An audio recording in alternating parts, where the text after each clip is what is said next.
Welcome to the Creative Plan Podcast Network. Join us as we share our favorite RPGs, one-shot games, tabletop games, reviews of items, and convention panels, and other exciting things that we run into from time to time. Sit back and enjoy the show. Hi, this is Kelly, aka Trixie from Ragnarok and Roll, a Scion to Ragnarok story, and Tilda Wimblewick from D&D Journey of the 5th Edition. First off, I would just like to say thank you to everyone for listening to our varied adventures, as well as for rating us on iTunes and rpgpodcast.com. If you haven't rated us yet, we would greatly appreciate it if you could. And if you're looking for more ways to support our efforts, we are now on Patreon, a great site where you can help us continue making more podcasts, as well as some special surprises for our patrons. If you can, please look us up at www.patreon.com/cppn. Every little bit helps. And again, thank you for listening.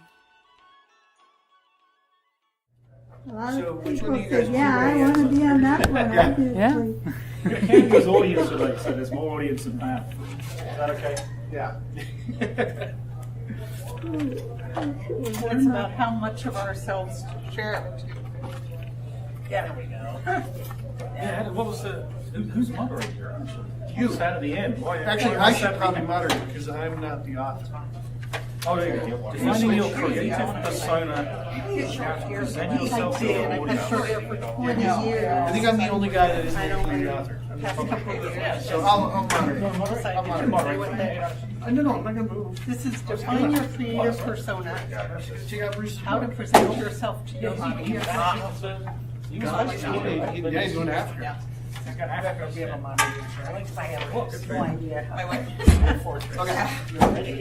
should have texted me from when you put up a video on me. All right, Team Awesome, you ready? No, never. I'm going to pull the moderator card since I'm like the not publisher or not the author. Yeah, I like it when you moderate. Oh, and you can give us a publishing perspective on how. Oh, I've got a good story to start us off with. So, okay, hi everybody, welcome. You have reached the Defining Your Creative Persona, How to Present Yourself to Your Audience panel, aka the Jeannie Koch Memorial Panel. I am Bob Nelson. I am the publisher of Brickcade Media. I am also the organizer of the Mesa Book Festival that'll be happening in December, and I'm also the organizer of the Cirque du Livre Raiders Conference that'll happen next April. I have a story to tell. As a matter of fact, at this very moment, I have two authors that are going to be doing a book reading in Mesa, Arizona, and just to kind of kick off this discussion with you guys, I'm kind of hoping they both wear pants to their signing. That died quick. Wow! I'm not planning on wearing pants to my signing. I am not good at for the this. twist. I have never worn pants. That's So- what I was thinking when he said So that. I'm Jennifer, going, how are okay, you? so he wears a kilt. All right, fair enough. So, all right, let me real quick. Let's do the introductions. Hal, you want to go ahead and start? We'll just... Sure, I'm Hal Earl. I run the Apocalypse Leader Empire. That includes Apocalypse Leader Press, which publishes my books on film. It includes the Apocalypse Leader International Fantastic Film Festival and a whole bunch of other stuff. I have cards here if anybody's interested after the panel. I have 5 books in print, 2 more very, very imminent, but not here. All on film. All on film. And I do not wear pants. Ever. That's not true. I've seen him wear pants. Yeah, that's because you've known me for a long time. Yes, that is true. It took like 10 years. But So he had to say no longer. yes. Yeah, no longer. No longer. Okay, staring at me. I'm Jennifer Robertson, and I've been publishing in the fantasy genre since '84 is when my first novel came out. Wrote it in '82, didn't come out till '84. For Daw Books, the Chronicles of the Chasule 8-volume series, the Sword Dancer Saga, which I'm working on, or soon to be working on the 8th one, Caravan series, and then I have a brand new urban fantasy series coming out November of next year, 2019. And there's a lot of things I'm learning about it because it's a subgenre I've never worked in before. I've read it, but I've never worked in it before, and so I'm having a good time figuring stuff out. Jenny Lee Simner. I'm best known for the Bones of Fairy trilogy. Just recently, I re-released a book called Tierney West Professional Adventurer, which those who have been here a long time might remember as Secret of the Three Treasures. And I've given it a new cover, a new look, and I've also gotten rid of all the payphones and modems. A little obsolete now. Yeah. My name is KJ Kabza. I am an author of short fiction. I've been writing and selling fantasy and science fiction for about 15 years. My first print collection came out this year. It's called The Ramset Algorithm and Other Stories. Available in all the usual places online, or if you're ambitious and have cash on you, from my backpack afterwards. We have a backpack too. Seems to be the way to go. I'm Tina Williams. I'm known more as an accidental writer because I accidentally started writing. And I write paranormal mystery and thriller. I'm also have a podcast called Mysterious Radio where we talk about disturbing mysteries from around the world. Also doing a panel on that at 5 o'clock where we just talk about some funky mysteries that have been unsolved and haven't been figured out. So I like the darker side of things. So let me kick it off with this kind of question. When you guys each started, how many of you thought to yourselves, what's my persona that's going to go with this book that I just wrote? I thought my persona would be rich and famous, and I didn't think any further beyond You that. thought about this question ahead of time. I know. I know I'd started writing, so I didn't have to talk to people. So, Well, I know I did not go to a con until I actually had a book accepted. Not because I felt, well, I can go in as a pro, but because I was too shy to do it. And it was kind of like, well, if I could at least say I was a published author, then I had an identity instead of just feeling shy all the time. So I didn't think about persona at all. I wrote because I needed to write. That was about it. And I needed to write things that I wanted to read and nobody else was writing. So it all grew out of that. The persona came later. So what do you think is... I just hit myself in the face. I mean, I gave a joke answer, but I gave a real answer after you. I didn't really think about it until I saw the panel on the questionnaire and was like, oh wait, I think I have a persona, which is the accidental writer. I don't think it's something I consciously thought of. It's just something that kind of is, if that makes sense. Do you guys think a persona is necessary today? No. Or... how are you defining persona to start with? yeah, good No. idea. However you want. What are I mean, you? I'm literally. My thought when I read the title of the panel was basically how you appear to the people when you do a panel such as this. The types of topics that you cover, the way you dress, the way you all of those little elements, the public elements that people would interact with. Those I think about. Those I have thought about, yeah. So I can give you an example. You mentioned Jeannie Koch at the beginning here. So a really important story that she told a number of times. She was at the Tucson Festival of Books, and somebody came up to her, oh my God, I am so thankful that you are wearing that pink cowboy hat. Because I met you here last year, and I loved what you said, but I couldn't buy your books. I didn't have any money at the time, and I wanted to see you this year, but I forgot who you were. I forgot your name. If I took your business card, I lost it. I had nothing. And over all of these people, I saw that pink cowboy hat, and I knew it was you. And I really thought about that, and that's probably shaped my perception of persona quite a bit. I tend to be recognizable. It wasn't necessarily deliberate, but the kilt and the hat and the speaking with forked beard, all of this stuff is recognizable, and I get recognized most places I go. And when you're a public person, which an author should be, as much as we do want to hide away and just write, it really helps to be recognized. So I've helped to build that a little from that story. Are we going on? I'm giving this side of the table over there. Come on, I guys. think about it. Oh, go ahead.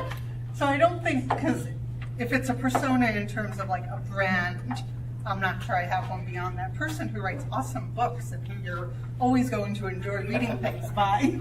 But I do think about what I share, what I don't share, and about talking not just about writing. It's sort of a filter effect. I try to be genuinely me, but I choose, I don't give like my address and social security number to anyone who comes by. And actually, it was all pretty intuitive until I had a child, and then it's like, how do you maintain their privacy while protecting yours? Yeah, this wasn't their choice. It wasn't her choice that her mom's a The other thing it was hard to decide what to do around was politics. Especially since this election, I think I've disagreed with a lot of writers who feel like you shouldn't make that part of who you are. And I do feel like you shouldn't like flood your social media completely. But I also feel like I didn't become a writer in order to stay silent. You know, even though at first I've gotten over it obviously, but I wanted to, you know, make noise on the page. You know, if I'm not talking about anything that matters to me, it's like, why am I doing this?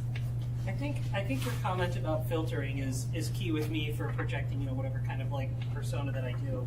I don't falsify anything about myself, whether online or in person, but there are things that I won't talk about, or things that I will talk about less, or subjects that I will only broach with people that I'm very intimate with, or something like that. Especially in regards to creating your persona online in digital spaces. Like, we all know how terribly easy it is to be misinterpreted, or to write what we think is very clear and then have somebody come back at you with this comment out of complete left field. So that's a much more difficult, I think, minefield to navigate than in person, where we tend to give each other the benefit of the doubt, where we can be more honest, or we can read each other's body language. And I think it's easier to be your whole self in person at events like this than it is in some ways on the internet. Even though on the internet you have time to think about what you're going to say, there's still less that you can say because of the medium.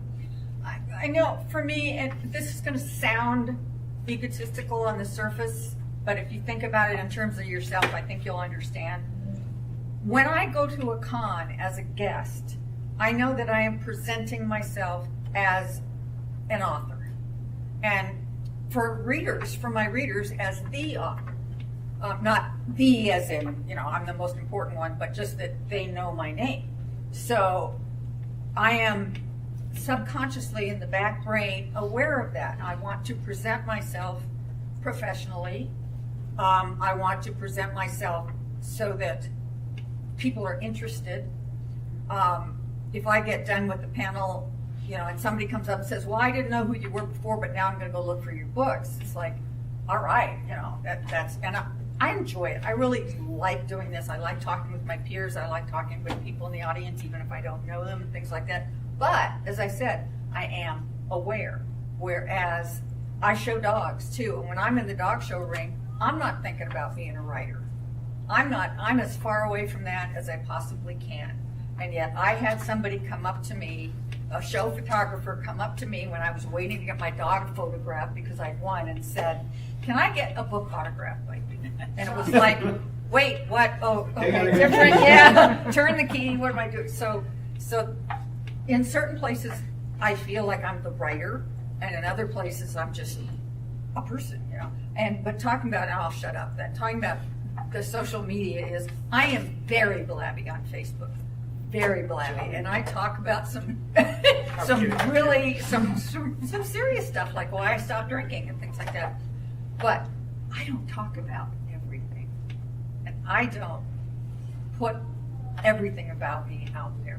So I may gab, blab, and carry on, but you guys don't get all of it. Dang it. Zero pay tier? What? Zero pay tier? Can you like pay? Oh. Well, you probably So want to know. let me ask Did you we get guys. the other end of it? Yeah, Tina. I think that a lot of times people develop personas they didn't want. And talking about the social media, I think if you develop your persona before that, it prevents that from happening. Like, nobody wants to be known as the asshole author.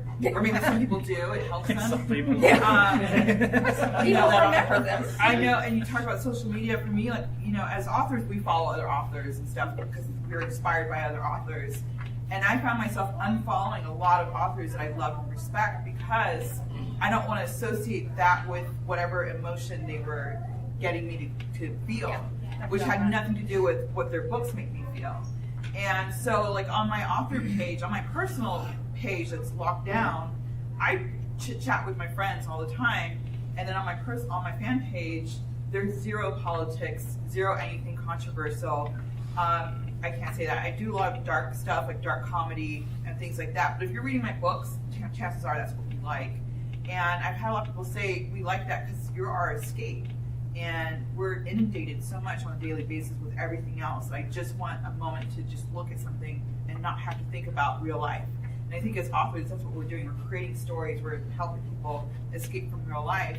And I think our personas kind of have to reflect that. It's challenging. I've been online since like the late 80s.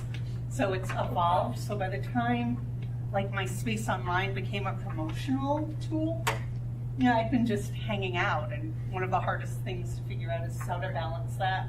And every time I try to separate it, it's like, well, but this person's also a writer, but I know them really well. You know, it always falls apart. It's interesting. I think that there is also it's important to say that there is no right or wrong choice necessarily about what you choose to be private about and what you don't.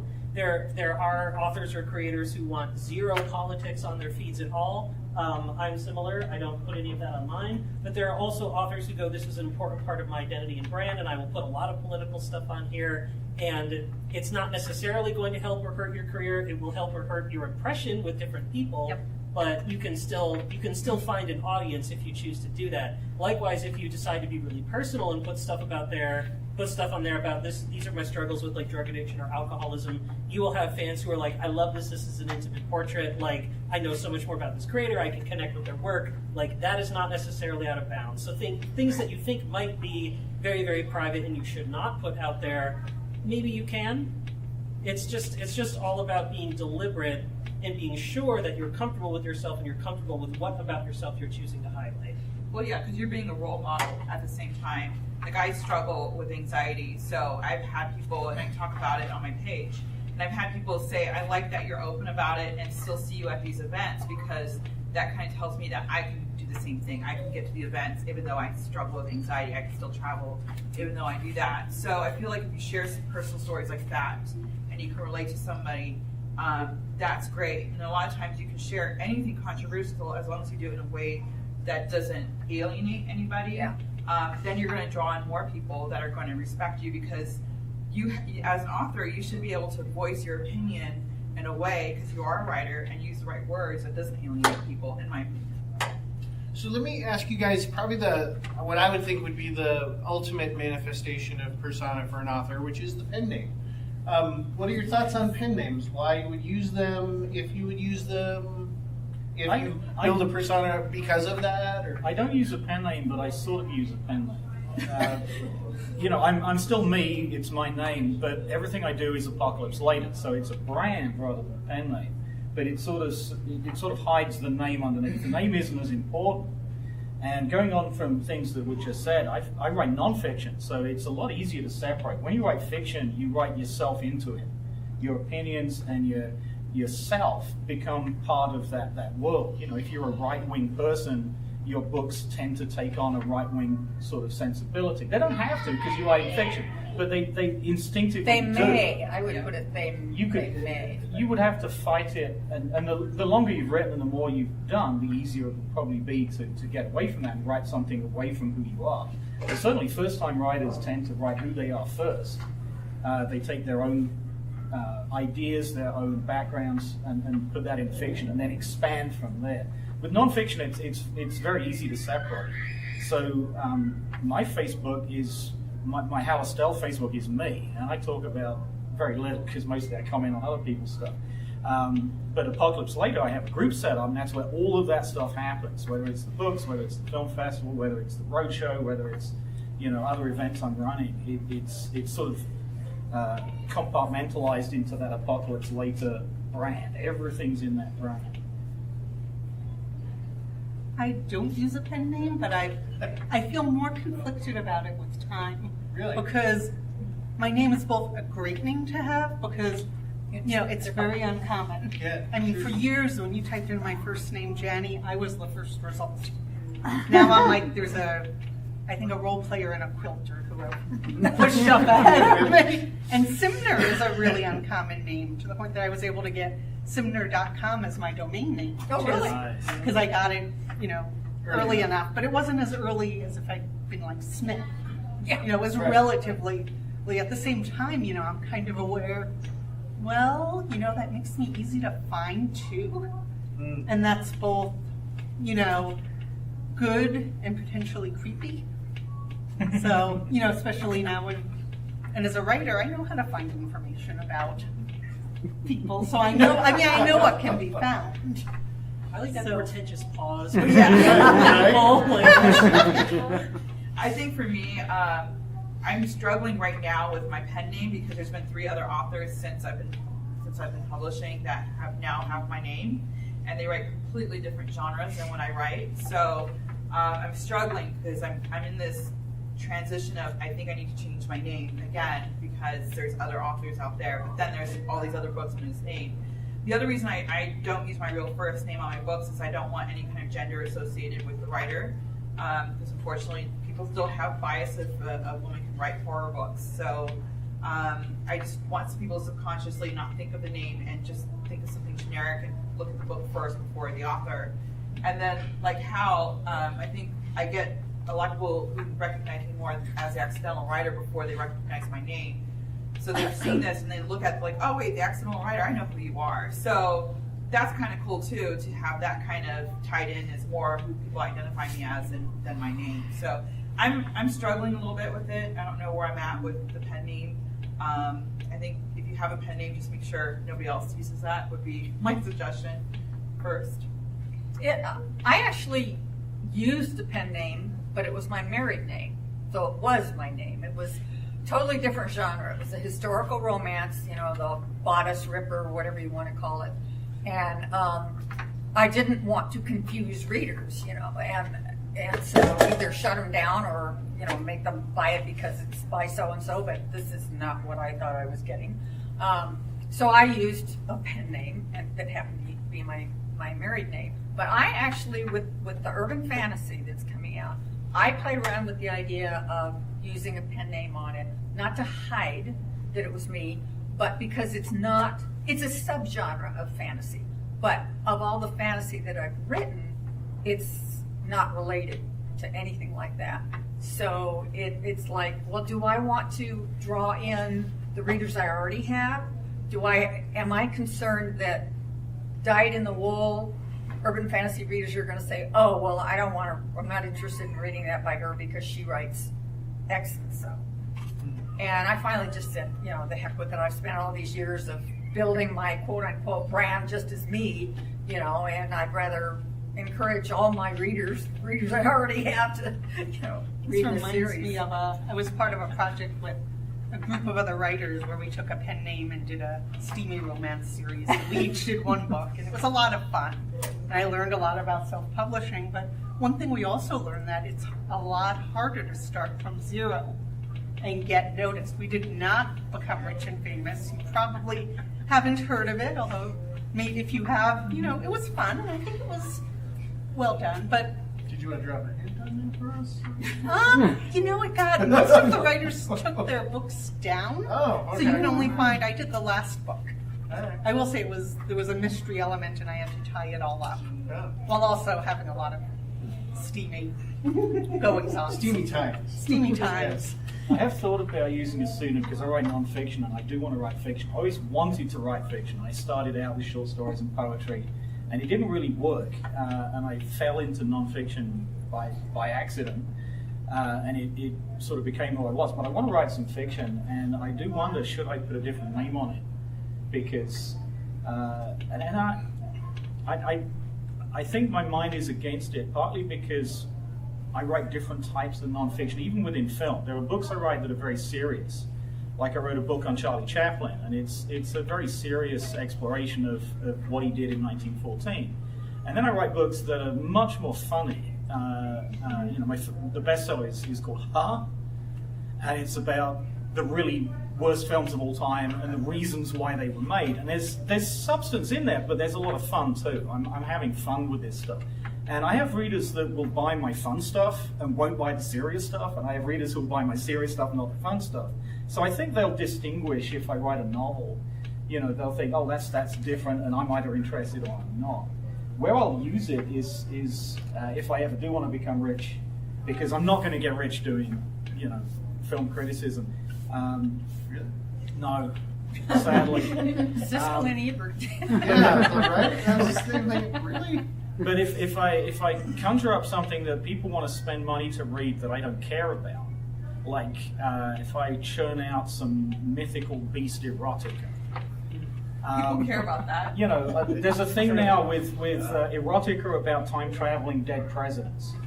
Okay. Why, I have no idea, but people buy it because it's something outrageous, and I think they buy it as gifts. Just tell me it's you know. not Slash. So I could just churn some of that out, but I don't want to put my name on it because I don't want anybody to know that stuff is me. Personal responsibility. So now we're going to So go that- for that okay. book. Recognize right. So, what questions do you guys have about Persona? And feel free to let us know if you.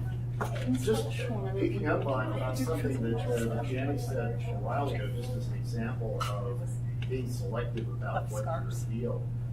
There's an author and blogger by the name of Kristen Lamb who is hilariously funny, both in print and in person. But she has a young son, and she has shown pictures of him on her blog and online. But she has never named him, never named her husband, but she calls, because of her really warped sense of humor, she calls her son the Swan.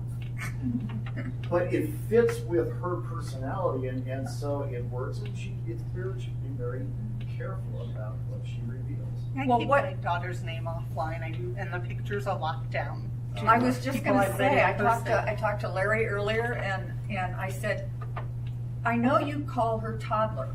What is her name? I've had a lot of people say that. So he told now me, she's and- a kid, but I think it's a good idea. I think yeah, it's a and I really mean, good like at a con, we're not going to keep her Yeah. name secret or anything. So, you know, I but post pictures of my kids, but they're like 26 and 23, so it's like entirely different. Are they That's still called old, toddler? and they Yeah. can consent too. Which Well, is, yeah, well, sometimes. the blogging community. Remember there's like this whole mommy blogging community, and I remember suddenly seeing posts when their kids began hitting like 7 or 8. They began saying, "Mom, don't share that with the people," because you know they're humans too, and I'd rather err on the side of too little than too much. But it's hard because there are days when, you know, the way I would blog is I'd write about my life pretty much, and there are days when that cuts out an awful lot. Yeah, she's a big kid now. I'm started calling her. I need a better one. I thought about that kid, but Well, I also to what you were saying about this person not using their child with their spouse's name. My husband is a teacher, and although once in a while I will put a picture of him online, I don't use his name either. This book is dedicated to him, and I don't put his name in it. I just say to my husband. I don't think that anything I write is particularly controversial, but I might in the future. And because he is a public, servant employee, I don't want any kind of blowback to ever connect in that way. Are you concerned about the fact that he is a he as well? The fact that they're a gay couple? Not so much, because I think, broadly speaking, the climate in Tucson is not bad. Tucson is not. This has never been a place in the country where we've had a problem like holding hands wherever we want to. Tucson is fairly liberal as far as like personal, social stuff goes. Yeah. I'm guessing you have not only read in Tucson, correct? Sorry? You have readers outside of Tucson. I hope I have readers outside of Tucson. But no, that doesn't concern me. I mean, I will put on my social media husband and put his picture. So going back to what I said earlier about you need to be deliberate about what you choose to share and what you choose to not share. I choose to share the fact that I'm out and married to a man, and there are some people who might not be comfortable with that or might not want that on their brand.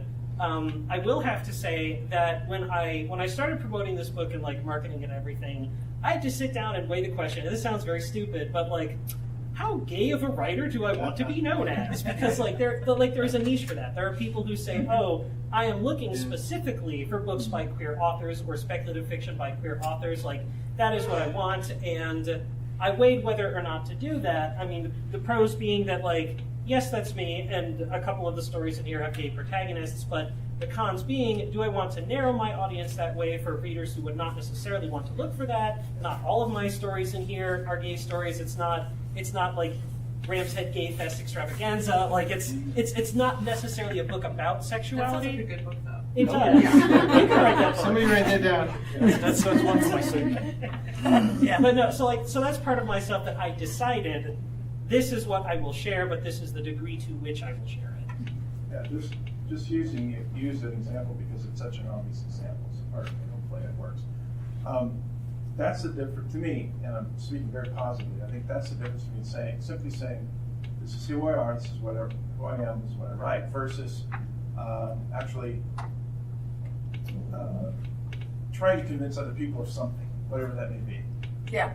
It's like saying, "Here, this is who I am," versus, "Oh, I'm going to post about my particular beliefs, and you should also believe what I believe." And that's two different things. Although that's and I think that's great. necessarily bad. I know. It depends how And you I do it. disagree with you respectfully, and I agree with him as far as the approach. But that's just me. Me as an author, me as a reader, whatever. I'm like, this is who I am. I'm not going to try to tell you how you should think. Well, speaking to the belief side of things, whereas being gay is really who you are, right?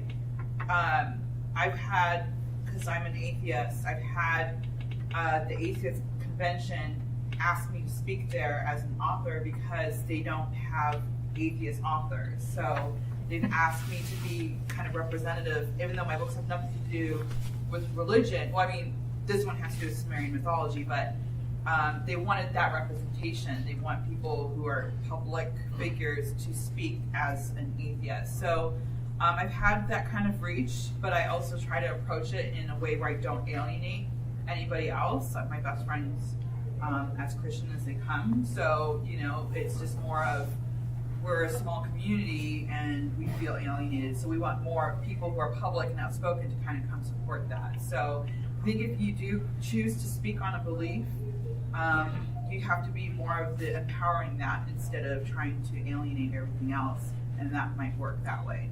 I tried, I decided, and I'm not going to lead this off into a very political discussion, but I had very strong feelings, and I decided after the presidential election that my Facebook page, timeline, feed, whatever the heck you want to call it, would be Trump free. I will not go there. And I see things disintegrating toward stuff where I have some very conservative people who hang out. I have some very liberal people who hang out.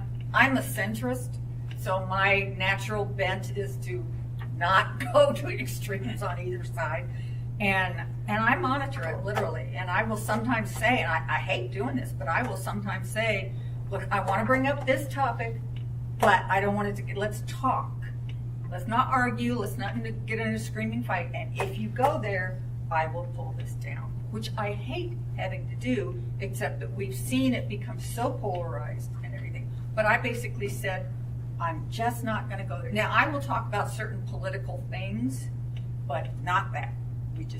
I avoid it. There's a difference between talking about something and being partisan about something.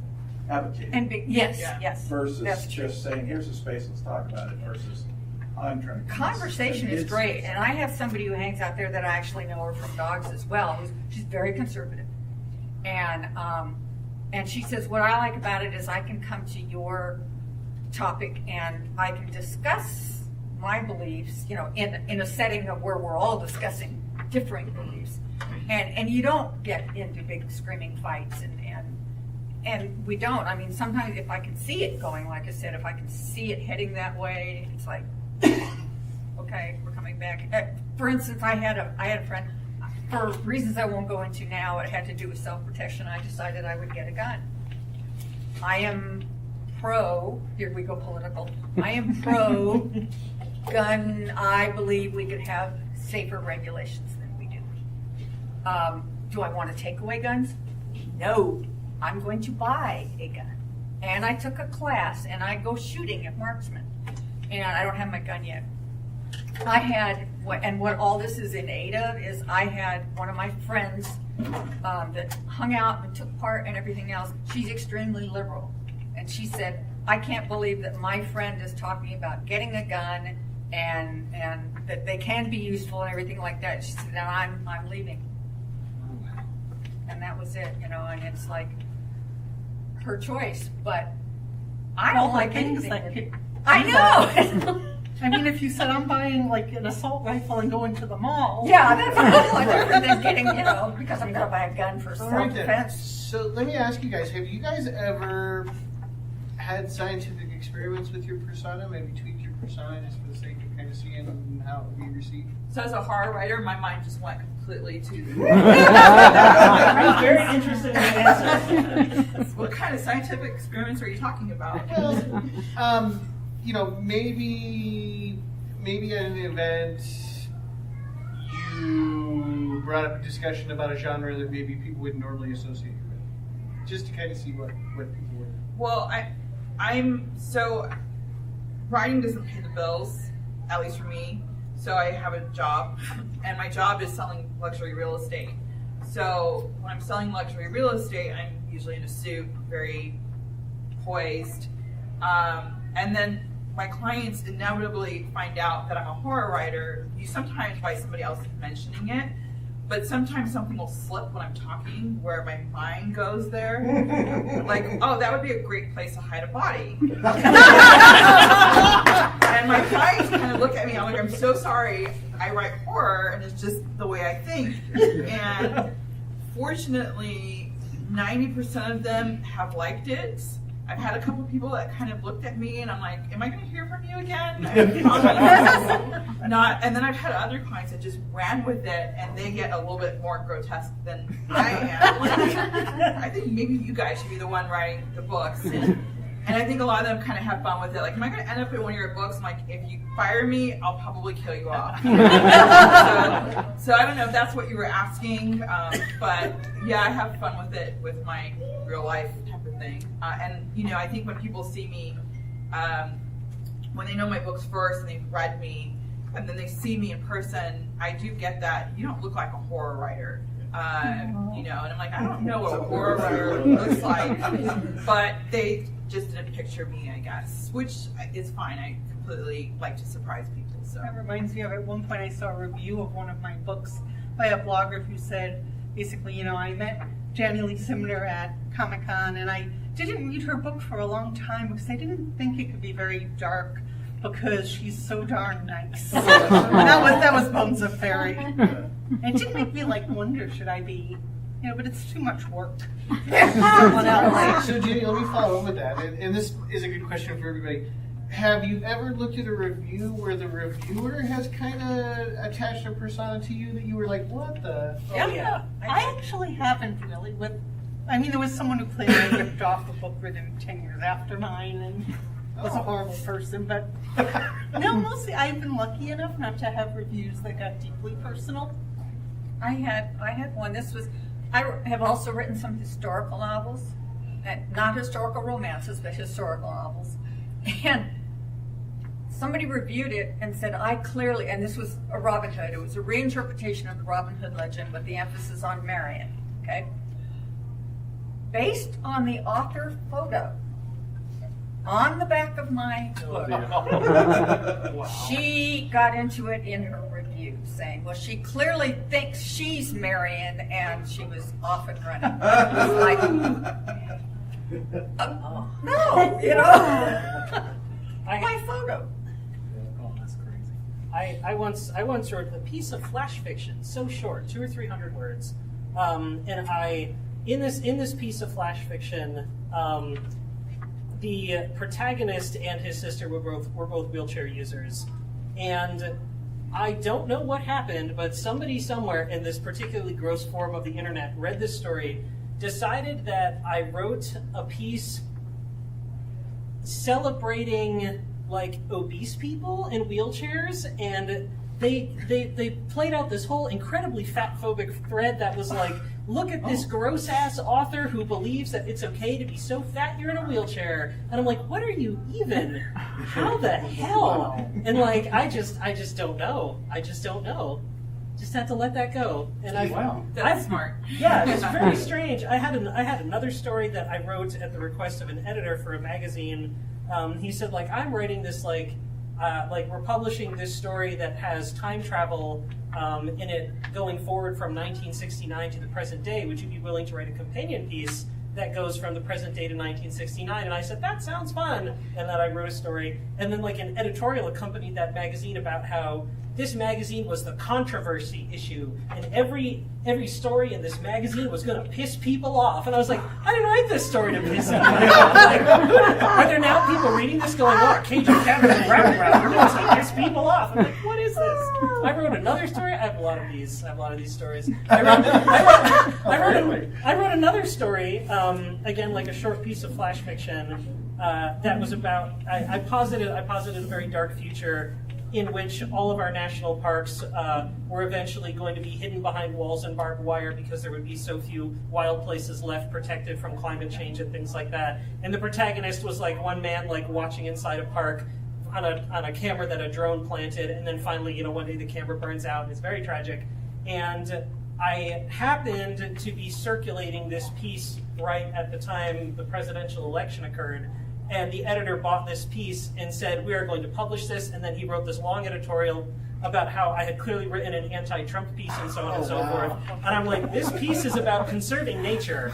I don't know what else you think I'm thinking or trying to say, but I probably have a lot of these stories because I write short fiction, and I just have so many different stories that can be misinterpreted by people. People get in trouble when they try to guess what you're thinking. Well, there's a joke that goes around online that says the teacher will take, like, why did the author write the walls as blue? And it's like the teacher tries to interpret it and says they were going through this dark depression and they were interpreting all this stuff. And at the bottom it says, nope, the author wants the walls to just be blue because they like blue. So it's just, people interpret things and no two people read the same story. So Ray Bradbury once attended a college class where they were talking about Fahrenheit 451.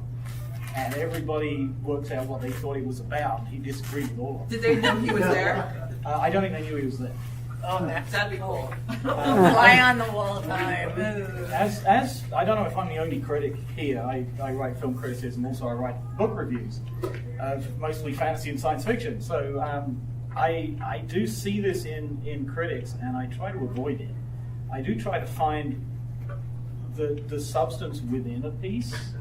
Sometimes I'm successful. Sometimes I'm not.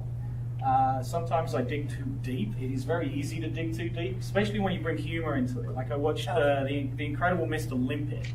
You know the Incredible Mr. Limpet? Yeah. So he gets turned into a fish because he loves fish so much. I mean, what's he going to eat? Is he a cannibal? It's very easy to dig too deep. On a serious level, I had a very interesting conversation with a lady author. She'd written she wrote one book that I bought from her at a convention. And I reviewed it, and then she gave me the second one to review. And then we chatted afterwards, and I pointed out that she wasn't writing what she thought she was writing. She thought she was writing mysteries. And in the first book, it's pretty accurate. The second book, as a mystery, it fails completely. As a character study, it's wonderful. It's a great book. I really enjoyed it. But the mystery was almost to the side, and we had a great conversation about that. She, oh wow, yeah, I think you're right, and I get that quite a bit with filmmakers and with authors, where I find something that they didn't really intend to put in there, but it found its way in anyway. There's a lot of pitfalls with it. About their book either. The author doesn't know everything about their book. Right. Yeah, and I'm sure there's stuff in my writing that comes out that I never intended to be there as well. Okay, so persona. If there is an author not present at this convention that you think has a game persona, who would it be? Okay, what game meaning? Good persona. Good persona. I can't remember a single person's name right now. All I can think of is Stephen King because he's just at the top of my head. Can I come back to me? Yes. Okay. I can think of a pair of authors. So there are two authors, Mike Cole, he usually writes military fantasy, and Sam Sykes, who writes, what does Sam Sykes write? Anyone? I'm forgetting. Epic fantasy? Yes, okay. Yeah. So they have developed sort of like a joint persona, and their thing is to snipe at each other on social media. And Mike plays the straight man, and Sam Sykes plays like the insufferable clown and idiot. And because they joke at each other so frequently and so well, like they attract readers that way, and they go, "This is funny," and they start following them, or they have like a following at conventions because like, what are they going to say to each other next? And like, it's like they come for the comedy act and then they stick around, and through all the book promotion that they do, they go, "I think I'll buy your book because I like you," and they have turned that into, I think, something really, really masterful. If you ever see them at a panel together, they will often panel together at the TusCon Festival of Books. It's really fascinating and enjoyable to watch.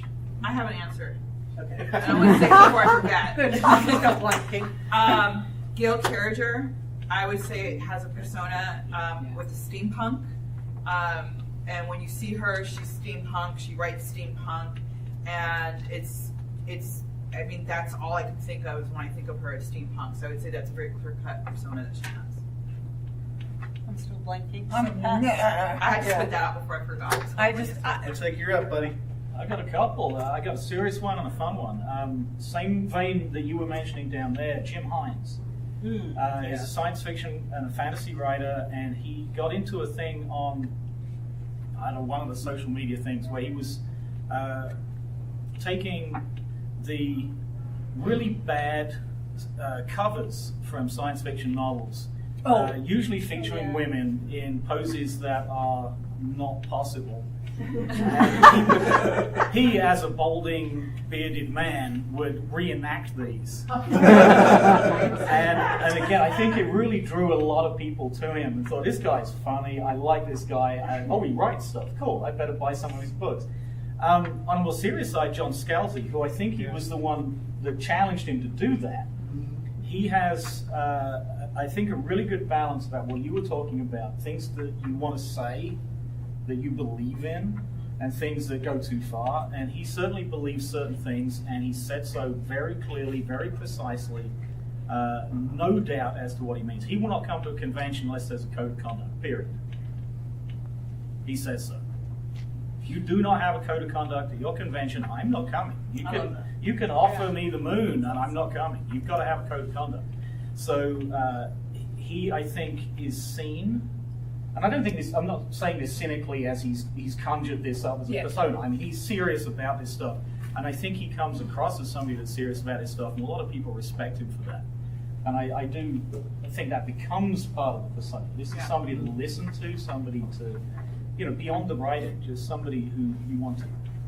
John Scalzi has that blog, whatever, and he has so many loyal followers because he puts his take on everything right out there. And I think that's a large part of his persona. And that's kind of why I think just sticking to your books doesn't really work. Because if all you are is, buy my book, buy this book, it doesn't engage people. There's a fine line to walk. And your thing about Trump is really important. It's a very, again, not trying to go into politics, it is a very divisive time. And if you come out on one side and you are overtly on that side, then you've lost half your audience. Yeah. And it doesn't matter which side. Yeah, you can exactly. be pro, you can be anti. And I don't, part of it is I personally don't like confrontation. I don't like, I will disagree with somebody can disagree with me, and if we're respectful about it, go for it. I don't like it when people are just what we see now, and it's both ends of the spectrum. Both ends of the spectrum. You can think what you like, but you're wrong. Yeah, exactly. I do think and it's just I don't want to go there personally. Now, if you really piss me off, if you really, it's game on. Yeah, exactly. But for the most part, that's not my goal. I don't write my Facebook page to be political. Political stuff is a part of it sometimes because it's a part of me sometimes. But yeah, let's just not go. It's just too nasty. Yeah, let's build something. Let's be constructive. Yeah. This is a community. And also, do we really need to turn off people and say, I'm never going to buy a book by X and so again? Because people do that. I have done it. It has to be something important enough that it's worth that. Yeah, exactly. Which sometimes it is, sometimes it isn't. Have you guys done that? Where I stopped reading an author? Yeah. Yes, because I felt like they betrayed me. Because they tricked me into reading their stupid last chapter, and I was mad reading it, and then I won't read them again. because All right, they you tried guys. to trick me. Here you go. They I've shouldn't gotten mad have at done that. authors for leaving such a bad cliffhanger that it's Yes. left me emotionally distraught. But I'm Yes. like, I will not read your next book because that's what you told me to. That's the book. The question was about their The persona. or Oh, the persona, personality. There's a right? big thing in the film world that comes up with certain filmmakers, and if they've done something heinous or perceived as heinous in real life, Yeah. you've got to boycott everything they've ever done. And this can be retroactive. And it started with... And actors too. It started, Yeah. with Roman Polanski. Yeah. And it's, as a film critic, it's very hard for me to pretend that this chunk of work doesn't exist just because he happened to be somebody or do something in real life. There's if you know the Jeepers Creepers movies, I can't remember the director's name, but he served time for pedophilia. It happened, he was arrested, he went to jail, he served his time, he came out, and then he made the third one. And a lot of people said, there's absolutely no way I'm going to see this movie, I'm not going to rent it, I'm not going to buy it, I'm not going to see the theaters, because of what the person did. A little more innocent example, I think I'm getting this right, is R.L. Stein, that also wrote a lot of erotica, one of the children's authors. He wrote There's a lot, Goosebumps, but I'm not sure I've very done much. I don't know, I'm it might have interested been in R.L. that. Stein, or one of those guys who wrote a lot of children's books, well respected, but he also wrote under a different pen name erotica, and boy, when that came out, it was just like, oh, we can't buy these books Yeah, for our children. It had absolutely nothing to do, and it wasn't kiddie erotica, it was just Right. erotica. Yeah, a friend of mine in England, he's mostly known as a horror author. He's got 80, 90 horror novels out, but he also writes kids' books. And he puts a pseudonym on them. So, you know, the two worlds don't collide. And he wrote a lot of porn in the 70s. He wrote readers' letters, of all things. You know, write 30,000 words of readers' letters this week, we'll throw you this much money. I mean, how he did that, I have no idea. It's soul destroying. Like letters to Penthouse or something, you're right. Yeah, readers' letters, yeah. Oh, by Mrs. F from Southsea. I didn't hear that. Right. And you just got to repeat. Oh my goodness, you tried You seem to know a lot about this. I own more of his work than he does. Oh. Very good. Literally. Questions from you guys? Otherwise, I'll throw one more out to these guys. Let them. All right. So, of your persona, what do you like most about your persona? Give a little self-love right now. Please don't start with me again. All right, let's start with Al. Al? I think one of my influences is a gentleman named Jake Mangle-Wurzman. He's a professional eccentric. It's an English thing, very English thing, and I do a little bit to bring some of that eccentricity to the States. He did some very strange things, and it takes effort and commitment to be an eccentric. You know, he lives in a house with a moat around it. He's got a car on his roof. He married his dog. He changes his name every time he gives blood, so he can literally legally give blood as Countess Dracula. You know, he does a lot of really out there things, and it's a British tradition that I haven't really seen in the States. So I'm trying to bring a little bit of that. Sorry, what was that? See the guy with the planet suit last night? Oh yeah, he's great. But this is full time. This isn't. Oh, I'll do this at a convention. This is every day. So I try to bring a little bit of that. So my persona, I think, it's unique. Nobody looks like me. Nobody is going to get mistaken for me, and I'm not going to get mistaken for anybody else. So I think that's my favorite part of my persona. I don't know what mine is, so. It's Are you Maid kind of Marian, happy I with the think. whole package? Of me? Yeah. Like pretty good with who you are and where you're at? Depending on the day. I mean, yeah, I just try to be me. One thing. Remember who you are. Oh, boy, am I again. It's Maid Marian. I tend at cons. I tend to be really outgoing because you're all my tribe. I was a fan before I was a pro, you know. So, and we all speak the same language, you know, and we all understand the references. But in my other life, my life tends to be compartmentalized. I've got the writing life, you know, this and everything else, that makes up most of my personality. It's most of my life. But I also show dogs, and the books don't come into that at all. I'm always stopped dead when somebody brings something up. So that's a persona in a way, is my dog show persona. And then I have people who just come across me on Facebook and enjoy, I have readers, I have dog show people, I have, all these compartmentalizations, and on my Facebook thing, everything just kind of goes, blip. Yeah. Do you act differently around those different groups? I think when I'm at conventions, I call it being on, because first of all, I'm just excited to talk to everybody, and as I said, the tribe, I'm excited to see the tribe. I live alone. I don't have, other than my dogs and cats, I'm not having two-way conversations with things. So when I go out and I'm at a con, plus it's a topic that I enjoy, and I enjoy talking about my books, and I hope people like my books. I hope that they say, oh, I want to go out and read her books and things. So I know that when I go back home, there's kind of this not let down, but a physical backing up. It's like, oh God, I'm not on anymore. Like a deflation. I'm just, kind of I'm tired, because being on is tiring. But it's not like I get up and say, I have to be on. It's that it just happens. But in my dog show life, or I work at doggy daycare, the dogs don't know I write books. The dogs don't care. The other day, we have quiet time now where we turn off all the lights for 15 minutes to give the dogs a break. We sit down on the floor and we're supposed to read to them. And I said, should I bring in one of my books and read one of my books to the dogs? Like, they're going to get really excited about this. But for the most part, people don't know I'm a writer unless it's in this kind of setting. Yes. Oh, go ahead. Oh, thank you. The part of my persona that I put out into the world that I hope I do well, and if I do, I'm the proudest of, is my positivity. I try to, technically speaking, I am a millennial, and there is a tendency for people among my generation to put every goddamn thing they're thinking out on the internet, whether it's good, bad, positive, appropriate, or not.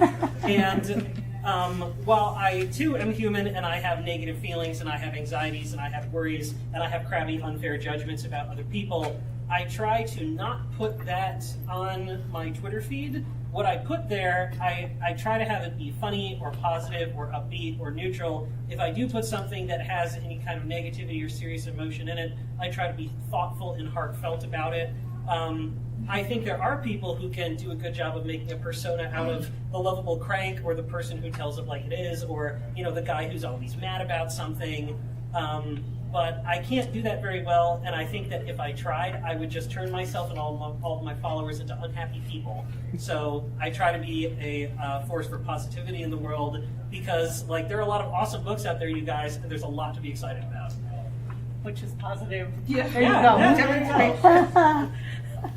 I like to think that I'm more or less, genuine and real, filtered real, but still. Yeah. That, in a way, it's that I'm not putting on, I'm not putting on an act. I also like giving a good, you can do it, writing pep talk, or your process is perfectly normal, I'm kind of the writing cheerleading thing, but not in a realistic way, but I feel like I can do the encouraging thing. Not to step on your tongue, I guess I enjoy educating. So I guess that's a persona too, if I get the chance to educate. That's a good point. It's a really good point. Yeah, everything I do is discovery, so I guess that's persona. Didn't think of it that way. Tina? I think for me, being the accidental writer, most authors did the right path where they wrote the book, they took writing courses, they did the critique, they fixed their writing. I kind of jumped into the pool, and in hindsight, probably wouldn't have had my first book published. I went back and rewrote it after that, but when I read it, I was like, ooh, that should not have been the first impression I left on readers. And so in hindsight, I probably wouldn't fix it because it's who I am. But I think a lot of people get to see me making mistakes publicly, and it makes them feel better. So, being the accidental writer, I'm kind of learning as I go along, and I've had a lot of people come up to me, specifically writers, saying, you've actually given me the courage to put my work out there, because you develop readers that way, and it's more real. And they say thank you, because I've been holding on to this story for 25 years and I still don't feel like it's good enough. And I'm like, I think all of us feel that way about our work. We get to that point where I don't think I'm ever going to be that writer I want to be, but I get to share my stories with people, and I think that's something to say for itself, and hopefully inspires other people to do the same thing. Cool. Well, that about wraps it up. So I'm going to get a selfie with the panel here. And I know there's lots of, well, that's what I do, so just so you guys know. Sure. There's lots of backpacks here, so please take the time and get a book from a backpack on your way wherever you're going. I don't have my backpack, but I'll be signing it for you. All right. Everybody look over. Cal.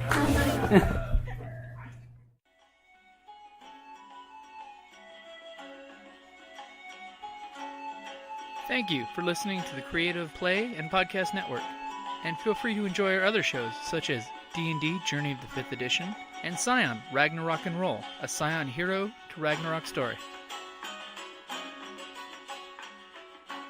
Thank you for listening.